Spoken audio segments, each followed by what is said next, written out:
ये कार्यक्रम आप लोगों के लिए है और हम सबके चहेते खेसारी भैया 5 मिनट में आ रहे हैं। आप सबसे आग्रह है, बांस पर मत लटकिए, बांस पर मत लटकिए। आप सबसे आग्रह है, बांस पर मत लटकिए। आप सबके सुरक्षा की दृष्टि से ही है। आप लोग कैमरामैन से आग्रह लोग बैठिए नीचे।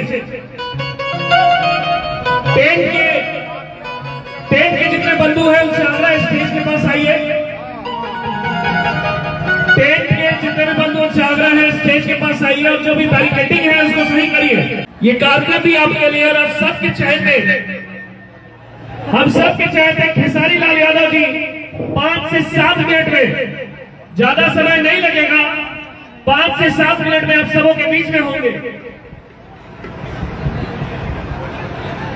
हमारे जितने भी वॉलेंटियर और बाउंसर से उनसे आग्रह होगा कि प्रशासन को सहयोग करिए। जितने भी वॉलेंटियर्स हैं और जितने भी बाउंसर हैं उनसे आग्रह है कि प्रशासन को सहयोग करिए।